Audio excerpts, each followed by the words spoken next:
പഴം കഴിച്ചിട്ട് പഴത്തിൻ്റെ തൊലി കളയാറാണോ പതിവ്? എന്നാൽ പഴത്തിൻ്റെ തൊലി സ്കിന്നിന് നല്ലൊരു ക്ലെൻസറായിട്ട് പ്രവർത്തിക്കും. എക്സസ് ഓയിൽ നീക്കം ചെയ്യാനും ഡേർട്ട് നീക്കം ചെയ്യാനും സഹായിക്കും. സ്വാഭാവിക ഈർപ്പം നിലനിർത്താൻ സഹായിക്കും. ആൻറ്റി ഓക്സിഡൻസ് പഴത്തിൻ്റെ തൊലിയിൽ അടങ്ങിയിട്ടുള്ളത് കൊണ്ട് തന്നെ സ്കിൻ റീഫ്രഷ് ആയിട്ടിരിക്കാനും സഹായിക്കും. സോഫ്റ്റ് ആയിട്ടിരിക്കാൻ സഹായിക്കും. നാച്ചുറൽ ഗ്ലോ ലഭിക്കാനും നല്ലതാണ്. പഴത്തിൻ്റെ തൊലിയിൽ ആൻറ്റി ബാക്ടീരിയൽ പ്രോപ്പർട്ടീസ് അടങ്ങിയിട്ടുണ്ട്. ഇത് മുഖക്കുരു ഇല്ലാതാക്കാൻ നല്ലതാണ്. പഴത്തൊലി റബ്ബ് ചെയ്യുന്നത് റെഡ്നസ്, പിമ്പിൾസ് ഇവയൊക്കെ അകറ്റാൻ സഹായിക്കും. വൈറ്റമിൻ സിയും ആൻറ്റി ഓക്സിഡൻസും പഴത്തിൻ്റെ തൊലിയിൽ അടങ്ങിയിട്ടുണ്ട്. ഇത് ഡാർക്ക് സ്പോട്ട്സും പിഗ്മെൻറ്റേഷനും ഒക്കെ മാറാൻ നല്ലതാണ്. ഇത് തേനുമായിട്ട് മിക്സ് ചെയ്യുന്നത് നാച്ചുറൽ ഗ്ലോ ലഭിക്കാനും സ്കിൻ ടോൺ മെച്ചപ്പെടുത്താനും സഹായിക്കും.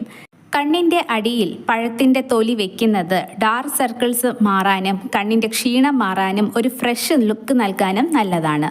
പഴത്തിൻ്റെ തൊലിയും ഓട്സും തൈരും കൂടെ മിക്സ് ചെയ്ത് പേസ്റ്റ് പോലെ ആക്കി പുരട്ടുന്നത് ഒരു നാച്ചുറൽ എക്സ്ഫോളിയൻ്റ് ആയിട്ട് പ്രവർത്തിക്കുകയും ഡെഡ് സ്കിൻ സെൽസ് ഒക്കെ റിമൂവ് ചെയ്യാൻ നല്ലതുമാണ്.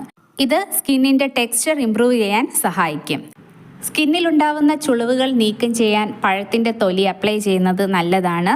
ഡ്രൈ ലിപ്സ് ആണെങ്കിൽ പഴത്തിൻ്റെ തൊലി ലിപ്സിൽ റബ്ബ് ചെയ്ത് കൊടുക്കുന്നത് ലിപ്സ് ഹൈഡ്രേറ്റ് ചെയ്യാൻ സഹായിക്കും. റെഗുലറായിട്ട് അപ്ലൈ ചെയ്യുന്നത് ലിപ്സ് സോഫ്റ്റ് ആകാനും സ്മൂത്ത് ആവാനും ഡ്രൈനെസ് അകറ്റാനും നല്ലതാണ്.